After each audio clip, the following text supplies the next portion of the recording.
కాశ్యపాన్వయ సంజాతం శరణ్యార్యపదాశ్రితం వైరాగ్యజలధిం వందే రంగరామానుజం మునిం. అందరికీ దాసోహం. మన ఆచార్యులు శ్రీ శ్రీ శ్రీ త్రిదండి శ్రీ రంగరామానుజీయర్ స్వామి వారు, కాకినాడ జీయర్గా పిలువబడే స్వామి మనకి బ్రహ్మసూత్రాల్లో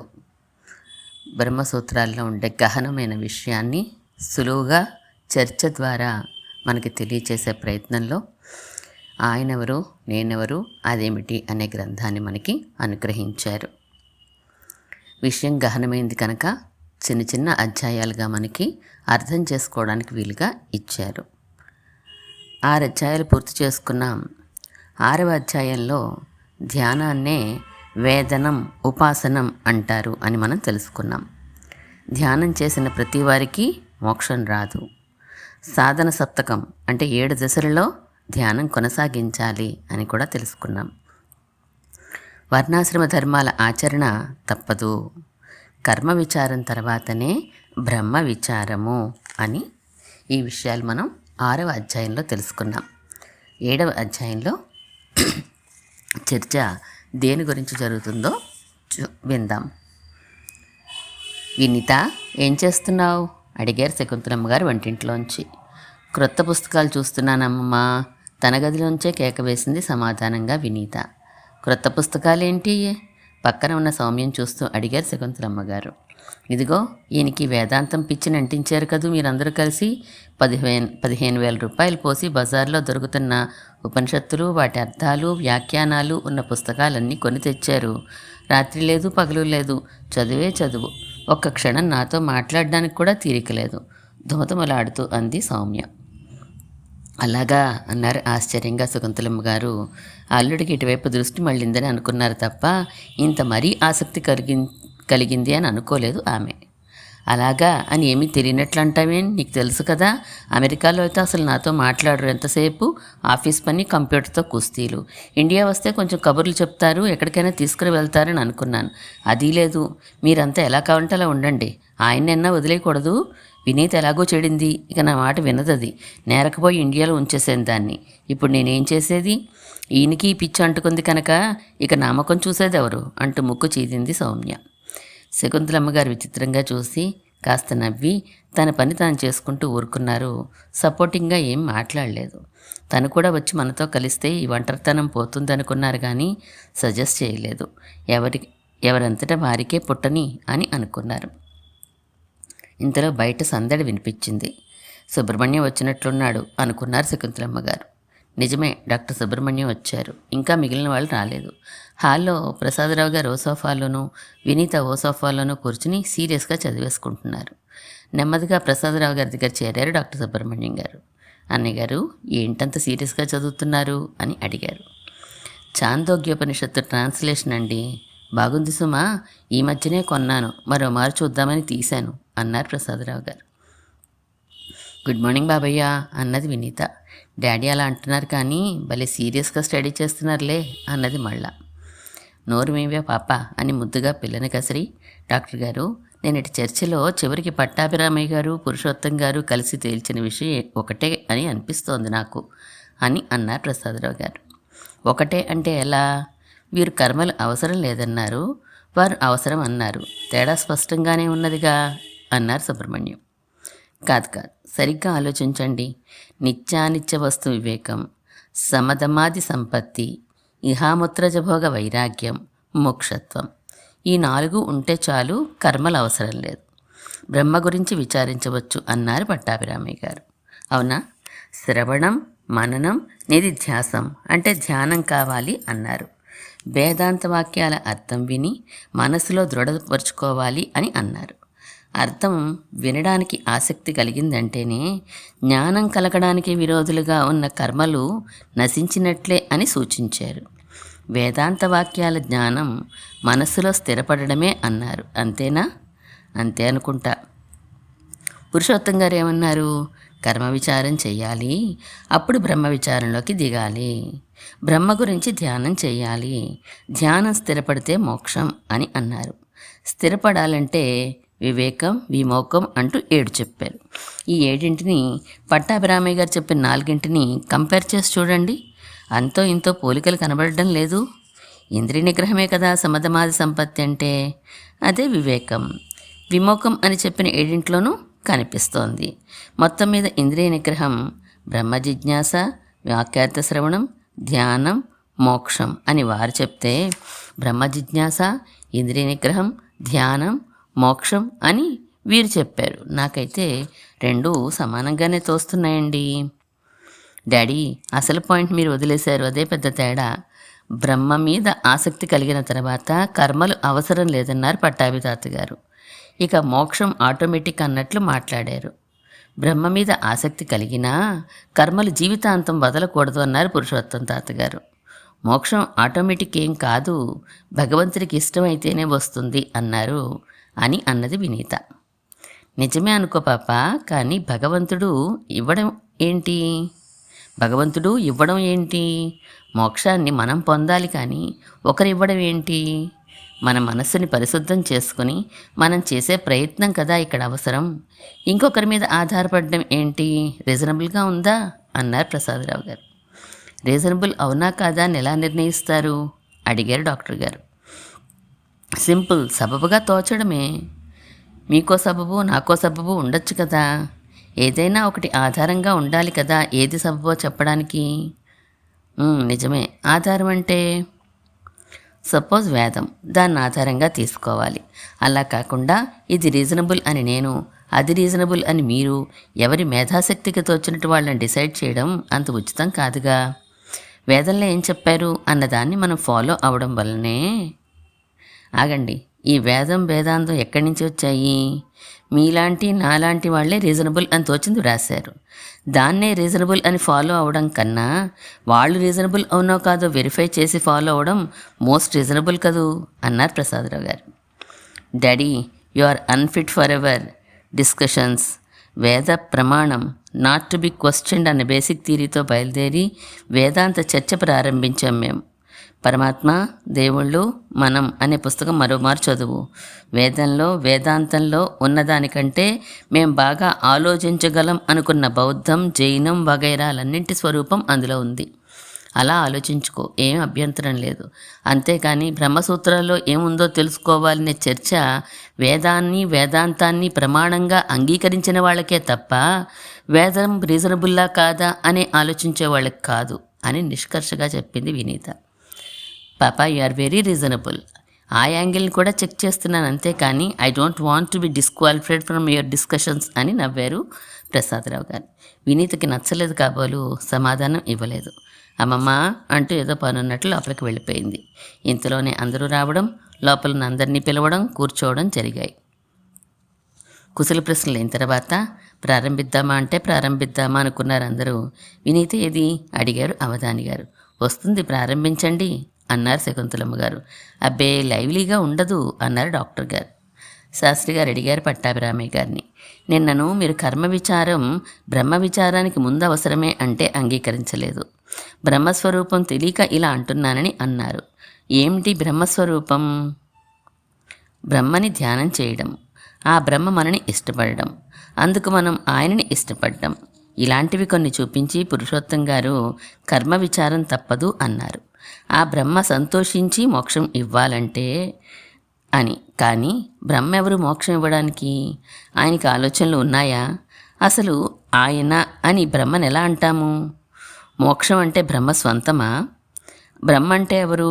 ఒక జ్ఞానపు ముద్ద అంతే. అలాంటిది ఇంకొకటి లేదు. అంతకన్నా వేరేది ఇంకొకటి లేదు. అందులో విభాగాలు లేవు. అలాంటి బ్రహ్మ విషయంలో ధ్యానం ఏమిటి? ఏమని చేస్తారు ధ్యానం అని అడిగారు పట్టాభిరామయ్య గారు. నెమ్మదిగానే అన్నా, స్పష్టంగా కరకుగా. బ్రహ్మ ఎవరు మోక్షం ఇవ్వడానికి అన్న మాటను విని ప్రసాదరావు గారు, డాక్టర్ గారు ఒకరి ముఖాలు ఒకరు చూసుకున్నారు. తన ఆలోచననే పట్టాభిరామయ్య గారు అందరితో అన్నారని ప్రసాదరావు గారు ఆశ్చర్యపడితే, వీరిద్దరూ ఒకేలా ఆలోచిస్తున్నారని డాక్టర్ గారు ఆశ్చర్యపడ్డారు. అయితే అన్నయ్య గారు, భగవంతుడు, అనుగ్రహం అని అంటూ ఉంటామే, కూడదంటారా అడిగారు శకుంతలమ్మ గారు పట్టాభిరామయ్య గారిని.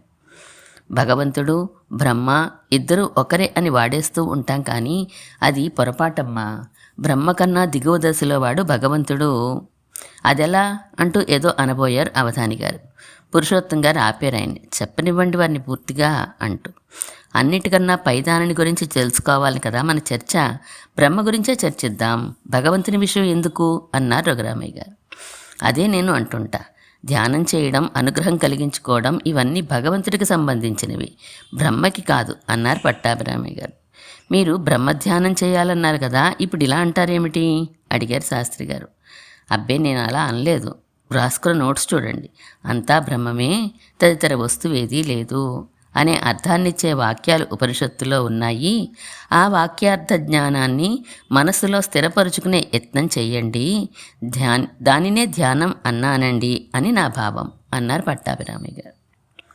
కరెక్ట్, మావయ్య గారు అలానే అన్నారు అని సపోర్ట్ ఇచ్చారు ప్రసాదరావు గారు. ఉండండి, నన్ను అర్థం చేసుకొనివ్వండి. బ్రహ్మ తప్ప ఇంకేమీ లేదు అనే విషయాన్ని మాటిమాటికి అనుకోవడమే ధ్యానం అని నువ్వన్నావు. బ్రహ్మని ధ్యానించమని పురుషోత్తం గారు అన్నారు, అంతేనా?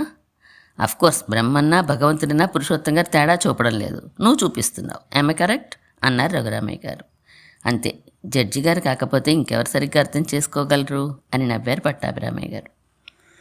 అన్నయ్య గారు, భగవంతుడంటే ఏదో తెలుస్తున్నట్లుంటుందనుకోండి, కానీ అంటూ అడగబోయినారు శకుంతలమ్మ గారు.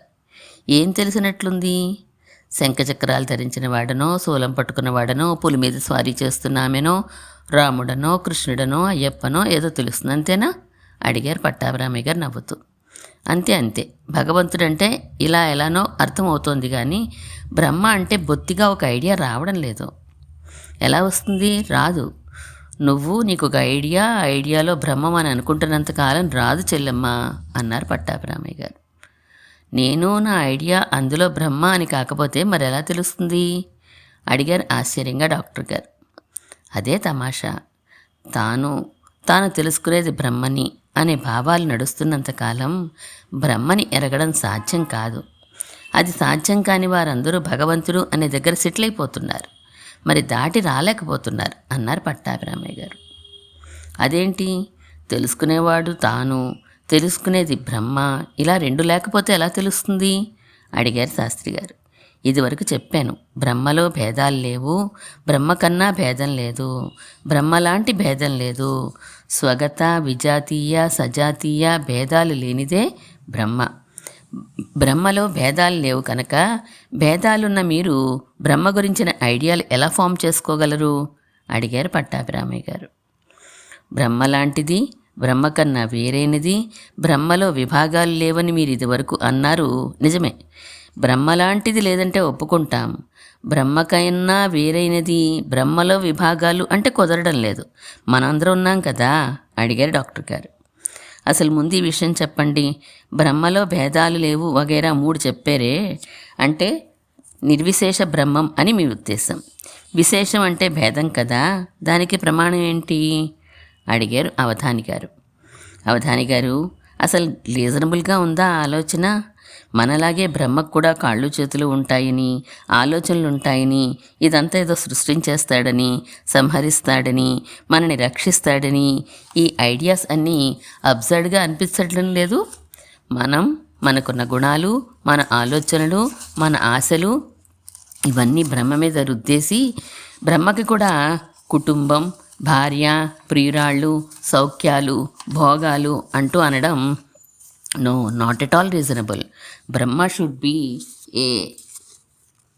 అబౌవ్ ఏజ్, అంటే జస్ట్ ఊహకందని ఒక పదార్థం అవ్వాలి, సంథింగ్ ఐడియల్. అందుచేత పట్టాభిరామయ్య గారు చెప్పింది నాకు చాలా బాగుంది అన్నారు ప్రసాదరావు గారు. అల్లుడు గారు, ఒకళ్ళకి బాగుందా లేదా అన్న దానిని బట్టి బ్రహ్మస్వరూపం ఉండదు.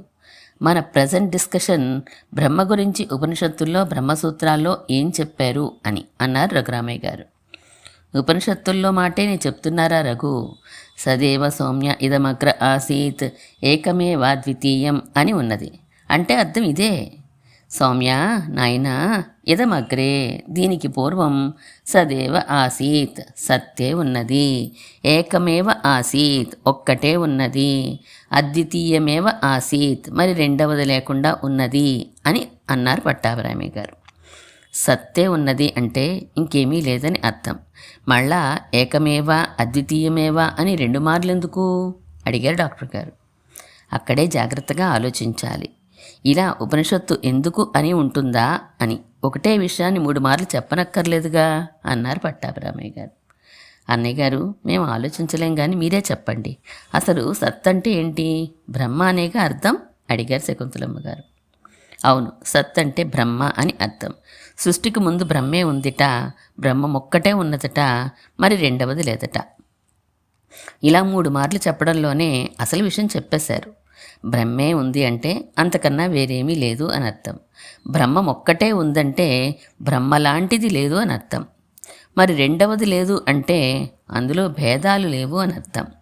విజాతీయ సజాతీయ స్వగత భేదాలు లేనిదే బ్రహ్మ అని ఉపనిషత్తు ఇంత స్పష్టంగా చెప్తోందే అన్నారు పట్టాభిరామయ్య గారు. సృష్టికి ముందు మాట కదూ చెప్తున్నారు, అదెందుకు మనకి? ఇప్పటి మాట కావాలి అన్నారు డాక్టర్ గారు. ఇంతలో వినీత వచ్చింది. వస్తూనే, తాతగారు, శ్వేతకేతు కథ చెప్తానన్నారు, చెప్పలేదు. ఈ వాళ్ళకి చర్చలు చాలు, ఆ కథ చెప్పరు అని అడిగింది పురుషోత్తం గారిని చూస్తూ. శకుంతలమ్మ గారు కళ్ళెరజేశారు. ఏం మరీ చిన్నపిల్లవైపోతున్నావు? పోనీ కదా అని అనుకుంటూ ఉంటే చర్చ మంచి పట్టులో ఉండగా మధ్యలో వచ్చి కథలంటావా అని గట్టిగానే మందలించారు. వినీత పాపం చిన్నబోయింది. ఈ చర్చ కాస్త బోర్ కొట్టిందేమో కథ అని అడిగింది. 10 మందిలో చివాట్లు పడేసరికి తల వంచుకుని కూర్చుంది.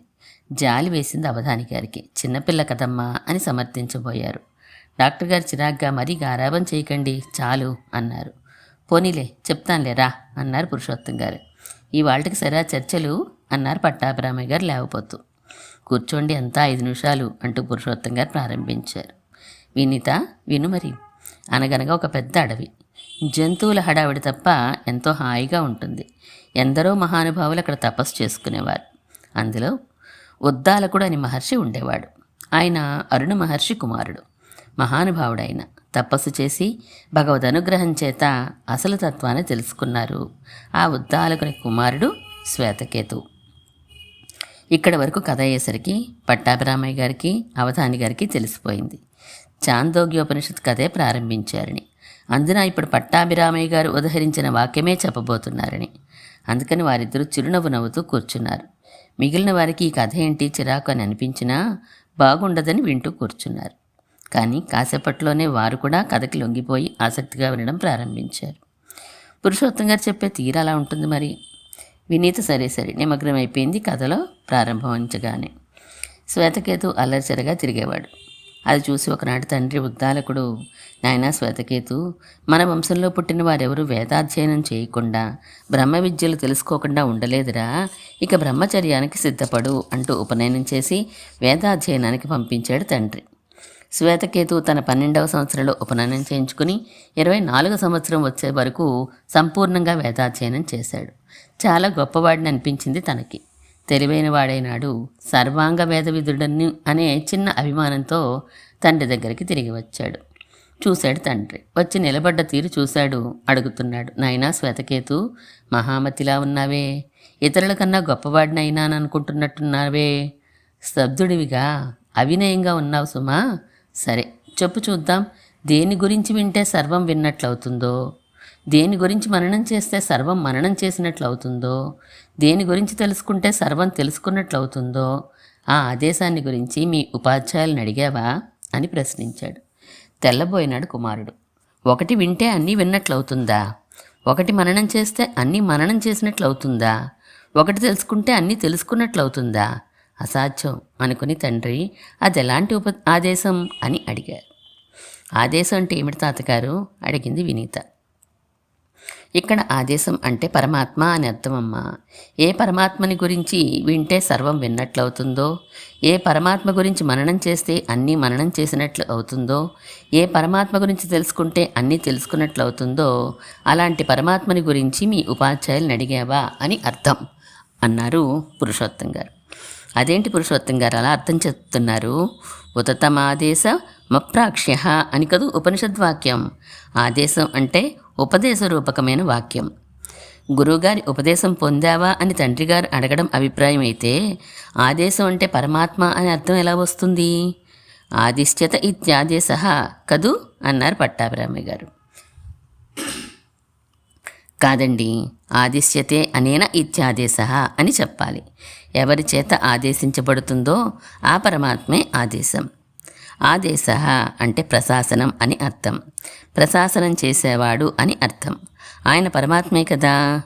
ఏతస్య వా అక్షరస్య ప్రశాసనే గార్గి సూర్య చంద్రమసౌ విధృతే తిష్టతః అనే శృతివాక్యంలో కూడా సూర్యచంద్రులను నియమించే పరమాత్మ దృష్టితోటే ప్రశాసన పదం వాడబడింది. అందుచేత ప్రశాసనము ఆదేశము అంటే పరమాత్మే అని అర్థం. కుర్రవాడు పరిపూర్ణుడిని అనే అహంకారంతో కదా ఉన్నాడు. పరమాత్మ గురించి తెలిస్తేనే పరిపూర్ణత బాబు, ఆ పరమాత్మ గురించి తెలుసుకున్నావా అని తండ్రి అభిప్రాయం అన్నారు పురుషోత్తం గారు. సరే, బ్రహ్మ గురించి తెలుసుకున్నావా అని అడగడమే తండ్రి అభిప్రాయమని ఒప్పుకుంటా, కానీ ఆదేశ అంటే నియమించేవాడని పరమాత్మని అర్థం చెప్పి ఈ శృతి చెప్పే నిర్విశేష బ్రహ్మకి విరోధం తెస్తున్నారే అన్నారు పట్టాభిరామయ్య గారు. నేను తేవడం లేదు, అదే వస్తోంది అని నవ్వారు పురుషోత్తం గారు. ఆదేశ అనే పదం వ్యుత్పత్తి చెప్పాను, కాదనండి చూద్దాం. ఇలాంటి అర్థంలోనే ఇంకో ఉపనిషత్తులో కూడా వాడబడింది కనుక ఇక్కడ వాడవచ్చని చెప్పాను, కాదనండి చూద్దాం అన్నారు పురుషోత్తం గారు. ఆ వ్యుత్పత్తి వ్యాకరణం ప్రకారం సరిపోవచ్చు, ఆ అర్థంలో వేరొక చోట వాడబడి ఉండవచ్చు, కానీ ఇక్కడ ఆ అర్థం సరిపోదుగా, మిగిలిన ప్రకరణంలో కుదరదు కదా అన్నారు పట్టాభిరామయ్య గారు. చూద్దాం అంటూ పురుషోత్తం గారు కథని కొనసాగించబోయారు. ఆగండి పురుషోత్తం గారు అన్నారు రఘురామయ్య గారు. తర్వాత పట్టాభిరామయ్య గారిని చూస్తూ, ఎరా పట్టాభి ఏంటన్నావు మళ్ళీ చెప్పు అని అడిగారు. నేను టేప్ రికార్డర్లా కనిపిస్తున్నానేటర్రా అని విసుక్కుని, ఏం చెప్పమంటావు అంతానా కొంత అడిగారు పట్టాభిరామయ్య. విసుక్కోకరా బాబు, నీ అంత తెలివైన బుర్ర కాదు నాది, నీ థీరీ ఏంటో చెప్పు అన్నారు రఘురామయ్య గారు. బ్రహ్మం ఒక్కటే ఉన్నది, అంతకన్నా వేరైనది లేదు. ఉన్నదని తోచే ఈ జగత్తంతా భ్రమే, మిథ్యే. బ్రహ్మ లాంటిది ఇంకొకటి లేదు. బ్రహ్మంలో విభాగాలు లేవు. బ్రహ్మ సత్యం, జగత్ అసత్యం. చాలా అని అడిగారు పట్టాభిరామయ్య గారు. ఇది నిరూపించడానికే కదూ నువ్వు సదేవ సౌమ్య ఇదమగ్ర ఆసీత్ ఏకమేవ ద్వితీయం అనే ఉపనిషద్వాక్యం చెప్పావు అని వ్రాసుకున్న చదువుకుంటూ అన్నారు రఘురామయ్య గారు. అవును అన్నారు అనుమానంగా పట్టాభిరామయ్య గారు. సరే, బాగుంది. ఇప్పుడు పురుషోత్తం గారు చెప్తున్న కథలో దేనిని తెలుసుకుంటే సర్వము తెలుస్తుందో అని అడిగిన దానికి బ్రహ్మ గురించి తెలుసుకోవడమే తండ్రి అభిప్రాయం అని కదూ అన్నావు, అదెలా రఘురామయ్య గారు అడిగారు. ఎలాగేంటి? దేనిని తెలుసుకుంటే సమస్తము తెలుస్తుందో అని అంటే బ్రహ్మ గురించి తెలిసిందనుకో, అసలు బ్రహ్మ గురించి తెలియడానికి ఏముందిలే, సత్యం అని తెలుస్తుంది అంతే. బ్రహ్మ సత్యం అని తెలియగానే మిగిలిందంతా అసత్యం అని తెలిసిపోతుందిగా. ఆ ఉద్దేశంతోనే తండ్రి దేన్ని తెలుసుకుంటే సమస్తము తెలుస్తుందో అని సాభిప్రాయంగా అడిగారు, వివరించారు పట్టాభిరామయ్య గారు. నీ మొహం, సత్యం అసత్యం రెండు విరుద్ధ విషయాలు. ఒకటి తెలిస్తే రెండోది ఎలా తెలుస్తుంది? వెలుగు తెలిస్తే చీకటి తెలుస్తుందా? నిప్పు తెలిస్తే నీరు తెలుస్తుందా? సజాతీయ పదార్థాలైతే తెలియవచ్చు, కానీ ఇవెలా? ఏమైంది నీ లాయర్ బుద్ధి? బ్రహ్మ సత్యమని తెలిస్తే ప్రపంచము సత్యమని తెలుస్తుందంటే అర్థం ఉంది, కానీ బ్రహ్మ సత్యమని తెలియగానే ప్రపంచం అసత్యమని తెలుస్తుందంటే ఎలా అడిగారు రఘురామయ్య గారు. అది కూడా కుదరదండి. బ్రహ్మ సత్యం అని తెలిస్తే జగత్తు సత్యం అని మాత్రం ఎలా తెలుస్తుంది? రెండు విభిన్న పదార్థాలు కదా, ఏం సంబంధం ఉందని తెలియడానికి? బ్రహ్మ సత్యం అని తెలియగానే బ్రహ్మ అసత్యం కాదు అన్నంతవరకే తెలియాలి. జడ్జి గారు, తాడు ఉన్నది అంటే పాము లేదని తెలుస్తుందా? తాడు ఉండకపోవడం లేదు అని తెలుస్తుంది అన్నారు శకుంతలమ్మ గారు నవ్వుతూ. బ్రహ్మజ్ఞానం కలగడానికి వెనుకటి జన్మల కర్మలు ఎలా అడ్డుకుంటాయో ఇప్పుడు ప్రత్యక్షంగా మిమ్మల్ని చూస్తే తెలుస్తోంది అన్నారు పట్టాభిరామయ్య గారు కాస్త ఈసరిస్తూ. ఒరే, కాస్త ఇద్దరు ఆగండి, ఉపనిషత్తులో ఇంకా ముందుకు వెళ్ళని, మీకే అర్థమవుతుంది అన్నారు. రఘురామయ్య గారు దంపతులు కొంచెం చిన్నబోయినా సర్దుకున్నారు వెంటనే. ఇంతలో ప్రసాదరావు గారు, పురుషోత్తం గారు, ఆదేశ అంటే పరమాత్మ అని కదా చెప్పారు, మీరు చెప్పండి తండ్రి అభిప్రాయంలో ఈ మాటలు ఎలా సరిపోతాయో అని అన్నారు. పరమాత్మని తెలుసుకుంటే సమస్తము తెలిసినట్లే అని చెప్పాను కదా అన్నారు వారు. అదే ఎలా అని అడుగుతున్నాను అన్నారు ప్రసాదరావు గారు. ముందుకు వెళ్తే తెలుస్తుంది. సరే, ఓ ఉదాహరణ క్లుప్తంగా ఇచ్చి ముందుకు వెళ్తాను. కుమ్మరివాడి ఇంటి ముందు నుంచి ప్రొద్దున వీరు ఆఫీస్కి వెళ్తున్నప్పుడు మట్టి ముద్ద అక్కడ ఉండడం చూశారు. సాయంకాలం తిరిగి వచ్చేటప్పుడు కుండలు ప్రమిదలు చూశారు. వెంటనే ఏమనుకుంటారు? ఉదయం మట్టి ముద్దను చూడకపోతే ఏమో కానీ చూశారు కనుక ఆ మట్టే ఇలా కుండలుగా ప్రమిదలుగా మారిందని గ్రహించరు. అలాగే ఇప్పుడు ఈ సమస్త ప్రపంచము కనిపిస్తోంది. ఇదంతా ఎలా వచ్చిందో తెలుసుకోవాలంటే పరమాత్మని తెలుసుకోవాలి. ఆయన నుంచే ఈ సమస్తము తయారైంది కనుక ఆయనని ఎరిగితే ఈ సమస్తము ఎరిగినట్లే. సమస్తము బ్రహ్మాత్మకము అని ఎప్పుడు తెలిసిందో ఇక పరిపూర్ణత లభిస్తుంది. అభిమానం, గర్వం ఉండవు. ఆ మార్పే కావాలి తండ్రికి కుమారుల్లో. అందుకే పరమాత్మ గురించి తెలుసుకున్నావా అని అడిగారు పిల్లవాడిని. వివరించారు పురుషోత్తం గారు. లాజికల్గానే ఉన్నది అనుకున్నారు ప్రసాదరావు గారు. అనేసారు కూడా ఆ మాటని.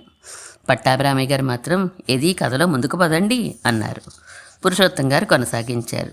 పిల్లవాడికి బాగా తెలుస్తుందని కుమ్మరి వీధికి తీసుకుని వెళ్ళాడు తండ్రి. కుమ్మరులు కుండలు ప్రమిదలు వగైరాలు చేస్తున్నారు. అక్కడ మట్టి ముద్ద ఉంది, దాంతో చేస్తున్నారు. నాయన చూసావా, మట్టి నుంచి కుండలు వగైరా తయారవుతున్నాయి. మట్టిని తెలుసుకుంటే దానివలన తయారయ్యే దాని వికారాలైన వస్తువులన్నీ తెలిసినట్టేగా అన్నారు తండ్రి. యథా సౌమ్య ఏకేన మృత్పిండేన సర్వం మృణ్మయం విజ్ఞాతం స్యాత్ వాచారంభణం వికారో నామధేయం మృత్తికేచ్యేవ సత్యం అని వివరించి కంసాలి వీధికి తీసుకుని వెళ్ళి బంగారపు ముద్ద, దానితో తయారయ్యే ఆభరణాలు చూపించి ఇలాగే వివరించాడు. తర్వాత కమ్మరి వీధికి తీసుకుని వెళ్ళి ఇనప ముద్ద, దాంతో తయారయ్యే సుత్తి, పార లాంటి వస్తువులు చూపించి వివరించారు. అప్పుడు ఆ అబ్బాయి, మా గురువుగారికి ఇవేం తెలిసినట్లు లేదు, అందుచేతనే చెప్పలేదు. పోనీ నువ్వే చెప్పు ఆ పరమాత్మ విషయం అన్నాడు. సరే చెప్తాను అన్న తర్వాత తండ్రి అన్న వాక్యమే సదేవ సౌమ్య ఇదమగ్ర ఆసీత్ ఏకమేవా ద్వితీయం అని. దీనినే పట్టాభిరామయ్య గారు ఇందాక విజాతీయ, సజాతీయ, స్వగత భేదాలు లేని నిర్విశేష పరబ్రహ్మనే ఉపనిషత్తులు చెప్తున్నాయి అన్నదానికి రుజువుగా చూపించారు అని ముగించారు. ఇప్పుడు అర్థమైందా శృతి ఎలా సమన్వయం చేసుకుంటూ వచ్చిందో? ఈ జగత్తంతా మిథ్య, బ్రహ్మ ఒక్కటే సత్యం. కానీ జగత్తంతా సత్యమని తోస్తోంది. బ్రహ్మం ఏంటో తెలియడం లేదు. కుండలు ప్రమిదలు మాత్రమే చూసిన వారికి ఎలా అవి ఎక్కడి నుంచి వచ్చాయో అర్థం కాదో, అలాగే మనకి నామరూపాలతో కూడిన ప్రపంచం చూస్తే ఏమీ అర్థం కావడం లేదు. అది వివరించాలని నాయన ఏకేనా మృత్పిండేనా, ఒకే మట్టి ముద్ద చేత సర్వం మృణ్మయం, మట్టితో చేయబడిన పదార్థాలన్నీ యథా విజ్ఞాతం స్యాత్, ఎలా అర్థమవుతాయో అని వివరించాడు. మృత్తు అంటే మట్టి, కారణం, కొండలు వగైరాలని కార్యం. దాని నుంచి ఇది వచ్చింది. ఈ రెండు ఒక్కటే, తేడా ఏమీ లేదు అని వివరించారు పట్టాభిరామయ్య గారు. కారణానికి కార్యానికి తేడా లేకపోతే లోకంలో ఇది కారణం ఇది కార్యం అనే మాట ఎలా వస్తుంది అడిగారు శాస్త్రి గారు. అదే చెప్తున్నారు ఉపనిషత్తులో తేడా. వాచారంభణం అని అంటే మాట మీదే నిలబడి ఉంది, అంతకన్నా ఆధారం లేదు అని. ఇది వికారో నామధేయం. నామధేయం వికారం, పేరుకు వచ్చిన వికారమే. వికారం వలన వచ్చిన పేరు అనుకో. నిజానికి వికారం అనేది ఏమీ రాలేదు. మట్టికి అది మట్టే, ఇది మట్టే, పేరు మారిందంతే. దాన్ని బట్టి ఓహో కుండ లేదు అనుకోవాలి. సత్యమైన వస్తువు మట్టే అన్నారు పట్టాభిరామయ్య గారు. నీళ్ళని ఒక కుండతో తీసుకుంటే కుండెడు నీళ్లు, చిప్పతో తీసుకుంటే చిప్పెడు నీళ్లు అని పేర్లు మారినట్టంటావా అడిగారు ప్రసాదరావు గారు. ఈ ఉదాహరణ సరిగ్గా సరిపోకపోయినా కొంత అర్థం చేసుకుందుకు పర్వాలేదు. మట్టి ముద్ద ఉందనుకోండి, గుండ్రంగా చేసి పెట్టాం, ఏమంటాం? మట్టి అంటాం. కొంచెం కోలగా చేసాం, మట్టే అంటాం కదా. ఒక అన్నం చేసాం, మట్టే అంటాం కదా. డిజైన్ గీసాం, మట్టే అంటాం కదా. అలాంటిదేగా కుండన్నా ప్రమిదన్నా. ఇక మట్టి ముద్దకి దీనికి తేడా ఏంటి? అది కొంచెం తడిగా, ఇది కొంచెం పొడిగా ఉందేమో అంతే. ఊరికే పేరు మార్చాం అంతే. యథార్థానికి మట్టి ఉంది, కుండ ప్రమిద అన్నవి మాటలే. అంటే వస్తువు అసత్యమే, భ్రమే, మిథ్యే. మృతికేత్యేవ సత్యం, మట్టే సత్యం అన్నారు పట్టాభిరామయ్య గారు. అవును, లోతుగా ఆలోచిస్తే అంతే కదూ. మట్టి ముద్దని ఆకారాలు మార్చినంత మాత్రాన వేరే పేరుతో పిలువబడవచ్చుగాక. నిజానికి మట్టే కదా. సరే బాగుంది, అయితే తర్వాత చెప్పు అన్నారు రఘురామయ్య గారు. అలాగే ఈ సమస్త ప్రపంచము నామరూపాలతో ఉన్న సమస్తము బ్రహ్మే. ఆ బ్రహ్మే సత్యం, ఇదంతా మిథ్య, భ్రమ, భ్రాంతి అని కాస్త ఆగి అందరి వైపు చూస్తూ ఈ విషయాన్ని కన్ఫర్మ్ చేయడానికే సదేవ సౌమ్య ఇదమగ్ర ఆసీత్ ఏకమేవా ద్వితీయం అన్నది ఉపనిషత్తు. కుండలు ప్రమిదల ముందు స్థితి మట్టి ముద్ద అని ఉదాహరణ ఇచ్చి జగత్తుకి బ్రహ్మకి దానిని సరిపెట్టి అక్కడ చెప్తున్నారు. సౌమ్య, నాయనా, ఇదమగ్రే, దీనికి ముందు ఈ నామరూపముల్లో ఉన్న జగత్తుకి ముందు సదేవ ఆసీత్, సత్ అనబడే బ్రహ్మమే ఉన్నది అని అర్థం. అయితే మట్టి కుండలు విషయంలో కుమ్మరి వగైరాలు ఉన్నట్లు ఇంకెవరైనా ఉన్నారా అని అనుమానం వస్తుందేమో అని సదేవ ఆసీత్ అని చెప్పి తృప్తిపడక ఏకమేవ ఆసీత్, అద్వితీయమేవ ఆసీత్ అని చెప్పారు. బ్రహ్మకి సజాతీయ వస్తువు కానీ విజాతీయ వస్తువు కానీ స్వగత భేదం కానీ ఏమీ లేదు. బ్రహ్మం ఒక్కటే ఉన్నది అని ఈ ఉపనిషద్వాక్యం స్పష్టంగా నిరూపిస్తూ ఉంటే ఇంకేం కావాలి? ఇది తెలియాలంటే ఏం చెయ్యాలి? కుండలు మట్టే అని తెలియాలంటే ఏం చేశావు? ఆప్తులు చెప్పిన వాక్యం విన్నావు, అర్థం చేసుకున్నావు. ఇక కొండలను ఎప్పుడు చూసినా మట్టే అని తెలుస్తుంది. అలాగే ఈ ఉపనిషత్వాక్యం విన్నావు, అర్థం చేసుకున్నావు, దృఢపరుచుకున్నావు. ఇక ఎప్పుడు ప్రపంచాన్ని చూసినా ఇది బ్రహ్మేగా అని తెలుస్తుంది. అదే మోక్షం. దీనికోసం కర్మ విచారం ఎందుకు? దండగా. కర్మలంటే బ్రహ్మ కన్నా ప్రపంచం భిన్నమని తోపించేవి, భేదజ్ఞానాన్ని వృద్ధి చేసేవి. అందుచేత రఘు, నా స్నేహితుడివి, నీకు హితం చెప్పే బాధ్యత నా మీద ఉన్నది. విను. ఉపనిషత్తుల ప్రమాణంగా జగత్తు మిథ్య, బ్రహ్మ సత్యం. ఆ బ్రహ్మ నిర్విశేషం, చిత్మాత్రం అని ముగించారు పట్టాభిరామయ్య గారు. చిత్మాత్రం అంటే సుబ్రహ్మణ్య గారు అడిగారు. చిత్ అంటే జ్ఞానం, చిన్మాత్రం అంటే జ్ఞానపు ముద్ద, అంతే. నిర్విశేష చిన్మాత్రమే బ్రహ్మ. ఇక ఏమని ధ్యానిస్తావు? ఏమని భక్తి చేస్తావు? ఎవరిని ప్రేమిస్తావు? ఇంకొకరు ఉంటే కదా ప్రేమించేది. ఈ శ్వేతకేతు కథ ఇంకా ముందరికి వెళ్ళిన తర్వాత తత్వమసి అని తండ్రి ఉపదేశిస్తాడు. ఆ నిర్విశేష చిన్మాత్రమే నీవు, నీవే ఆ బ్రహ్మవి అని. అంటే ఆత్మే పరమాత్మ అని అర్థం ఈ భాషలో. కాదని తోస్తోందంటే, భగవంతుడు వేరే ఉన్నాడు అని తోస్తోందంటే అది మాయ ప్రభావం, అంతే. దానిలోంచి బయటికి రండి. సోహం, నేనే ఆ బ్రహ్మని, ఆ బ్రహ్మమే నేను అని తెలుస్తుంది. అదే మోక్షం, అదే బ్రహ్మ విచారం, అదే బ్రహ్మ ప్రాప్తి అన్నారు మళ్ళా పట్టాభిరామయ్య గారు. ఎక్సలెంట్ అన్నారు ప్రసాదరావు గారు. తాతగారు, కుమ్మరి వీధికి తీసుకుని వెళ్తే సరిపోతుంది కదా, మరి కమ్మరి వీధికి, కంసాల వీధికి కూడా ఎందుకండి? ఒక ఉదాహరణ చాలదు ప్రపంచం అంతా అసత్యం అని చెప్పడానికి అడిగింది వినీత. మరింత దృఢంగా తెలుస్తుందని తీసుకుని వెళ్ళి చెప్పాడమ్మా అన్నారు పట్టాభిరామయ్య గారు. కాదు తాతగారు, ఇందాక మా తాతగారు అన్నట్లు వెలుగును చూస్తే చీకటి తెలుస్తుందా? బ్రహ్మ ప్రపంచము రెండు వేరువేరు వస్తువులు. దాని ధర్మాన్ని బట్టి దీని ధర్మం తెలియడం ఎలా కుదురుతుంది? అలా కుదురుతుందంటే కుమ్మరి వీధికి మాత్రం తీసుకుని వెళ్ళి మట్టిని చూపించిన తర్వాత కుండలు, బంగారు ఆభరణాలు, ఇనప వస్తువులు అన్నీ ఇలాగే తెలుస్తాయి అనేస్తే సరిపోతుంది.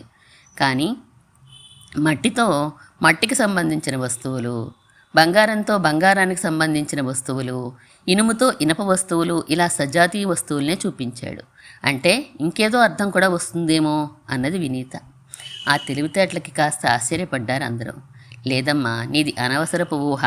ఎందుకంటే మృతికేత్యేవ సత్యం, లోహమిత్యేవ సత్యం, ఆయసమిత్యేవ సత్యం అని స్పష్టంగా కారణ పదార్థమే సత్యము, అంటే కార్యపదార్థం అసత్యము అని చెప్తున్నారు ఆ తర్వాత అన్నారు పట్టాభిరామయ్య గారు. కారణ పదార్థమే సత్యం అని చెప్పాలంటే, అదే మీరన్నట్లు మట్టే సత్యం అని చెప్పాలంటే మృత్తిక ఏవ సత్యం, మృత్తికైవ సత్యం అని అనాలి. కానీ మృత్తిక ఇతి ఏవ సత్యం అని ఎందుకన్నారు అడిగారు పురుషోత్తం గారు. మృత్తికేత్యేవ అన్నదానికి మృత్తికైవ అన్నదానికి పెద్ద తేడా ఏం లేదు అర్థంలో అన్నారు పట్టాభిరామయ్య గారు. ఎందుకు రాదు? తేడా అంతా అక్కడే వస్తోందంటూ ప్రారంభించారు పురుషోత్తం గారు. కుండలు ప్రమిదలు చూసినవాడు ఇది మృత్తిక, ఇది ఏవా అన్నాడు. అంటే నేను నన్ను చూసిన వ్యక్తిని ఇవాళ కూడా చూస్తే నిన్నటివాడే వీడు అన్నట్లుగా అంటున్నారు.